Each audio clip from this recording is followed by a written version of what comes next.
What is up, everyone? I am Chris Knight, and you are watching The Real Review 3000. And I have to say, happy Christmas Eve. It is Christmas Eve here at The Real Review 3000 and everywhere else in the world, except for maybe those people in Australia and on the other side of the world who are now experiencing Christmas. So, to you guys, Merry Christmas. Now, we're here to talk about our retrospective for The Last Jedi. Now, yesterday was The Force Awakens. Today is The Last Jedi, and let's just jump into this really quick. As most people know, I liked this movie. I didn't have as many problems as other people did. Does it follow canon well? No. Does it give us any explanation for Luke? No. It does a lot of things wrong. We'll go into that here in a minute. But again, as the type of fan I am, I was able to make it work into the whole Star Wars mythos. And I agree with the people who say I shouldn't and they shouldn't have to do that. This should have been done right in a way that it was understandable who Luke was or where he came from, why he was like this. If they were going to go this way, they needed to give us some explanation.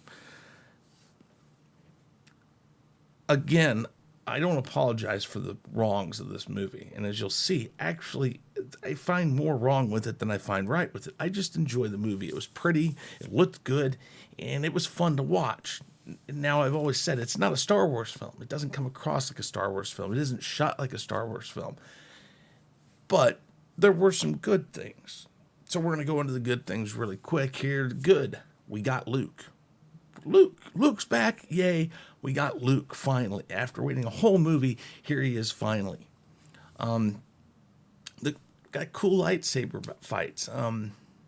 They looked cool. They were really cool and flashy. Really, really good as far as visually, cinematically. It looked really good. Yoda. I was so happy to see Yoda. I was like, wow, this is great. This is excellent. New Force abilities, like the Force connection, like where they were somehow bridged together and they could feel or touch each other, see each other's places. That was all really cool. We got more Snoke. We actually got a lot of Snoke in this movie, which was important, I thought, to move forward with his character development and stuff. And the Jedi text, those are a few things that I found good about this movie. The Jedi text was really cool to see because if you follow anything Star Wars in the EU or in the world of Star Wars, you know about these Jedi texts. These were things that have been around for centuries or whatever you want to say, since the beginning of the Jedi. And so it was really cool to see that and the little temple that was built around them. Now, what was wrong? The bad about this movie, first off, too much comedy. Star Wars isn't a comedy. It's a sci-fi film. And even in its most funny, it's still a drama. The parts in, like, A New Hope where they're running away from the stormtroopers and it's a very serious, intense situation. And Han says, didn't we just leave or no, I think it's Leia says, didn't we just leave this party? Or maybe it's Luke, I don't know, Luke, but Han, I can't remember right offhand. I'd have to go back. They throw in comedy, but it's just to break up the tenseness, not to be comedic. And the first, 10 minutes of the whole movie, it was more comedy than anything. It's just horrible. Finn and Poe are made to look like idiots. I was actually starting to like both of these guys at the end of the Force Awakens, and I thought these are good characters to build on. And then Rian Johnson went and just basically made them laughing stocks, idiots that are bumbling around the whole movie who really aren't all that great. I mean, even to the point where when Finn is trying to run away again, it's like he still hasn't learned to have courage of any sort. So we regress backwards, actually, from where he is in the episode 7, which was really interesting. Leia Poppins. That's another bad thing. You could have done many things differently. How? I'm not sure with that scene, but just didn't need to do it. Should have been cut completely. Kylo is still a whiny little teenager.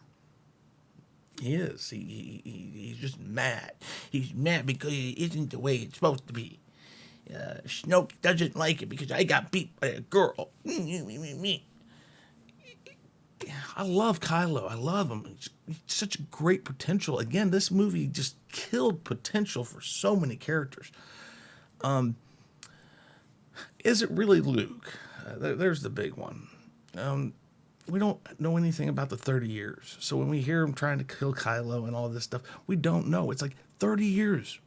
Tell us what happened. Tell us if something happened to him in that 30 years that maybe made him be like that. We get no concept of who he was for 30 years. That's a real big miss on the part of this movie. No training. Really. 3 lessons. And I think he only does 2. I can't remember. I've only watched this movie like 4 times completely. And that's the thing.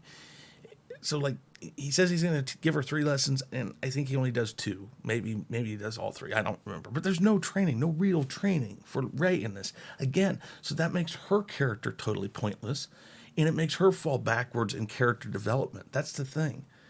You can bring up all the other things, the part where she's fighting Luke, and, I can give you all sorts of reasons why it works out. It's okay. It's fine. Don't flip out.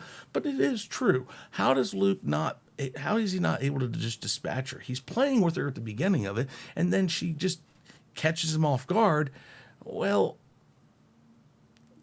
I can make it work. I can tell you why. I mean, he hasn't been connected to the Force for a long time, but that's me saying that. Really, though, if you think about it, it shouldn't have happened.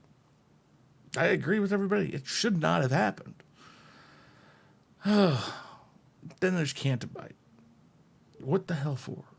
Why? It's just a pointless trip around. The hacker, all of that. It's pointless.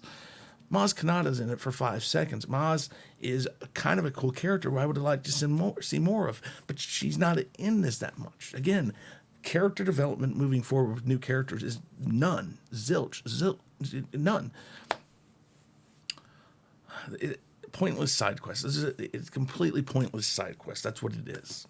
I think Stieg says it when he says it's like a side quest in one of these role-playing games or something like that, where it's completely pointless. It's just to get the thing at the end of the line, but there isn't even anything at the end of the line for them here.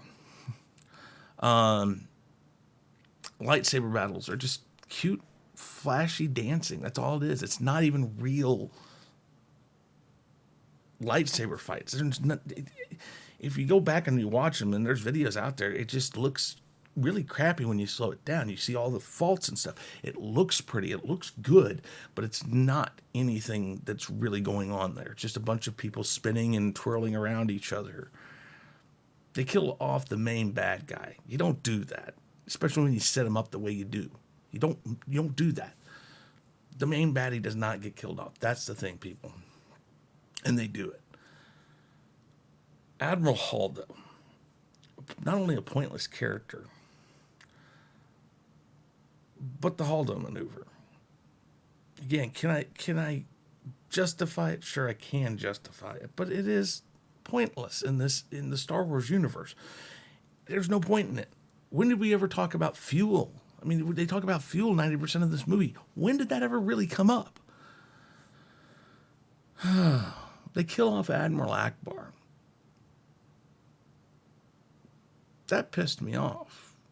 And the way they did it, it's just like a 5-second thing. It's like, he doesn't count. Again, this trilogy does not honor legacy characters. And then, last but not least, Luke should have faced Kylo Ren face to face. When he was left on Ahch-To, he should have used the Force to raise the X-Wing and come flying in, land right in front of the walkers and everybody, and sit down, jump out, pull his lightsaber out, and says, I'm going to finish this here. I'm going to finish this. I'm going to do what I should have done originally. But they didn't do that. A lot of missed opportunities in this movie. Just let me know what you think about this. Remember, hit that bell, hit the the like button, smash the like button. And if you haven't subscribed already, please do subscribe. Again, tomorrow we're going to come back with The Rise of Skywalker. Look back on that. I'll give you my opinions on that. And then on Thursday, we're going to do the wrap-up where I talk about the whole trilogy and what it came across as and how I looked at it and what I think of it as a trilogy. With that said, I am Chris Knight. This is The Real Review 3000, and I'm officially out of here. Hey guys, thanks for checking us out. Be sure to subscribe to both channels, and make sure to check out our friends in the Fandom Menace.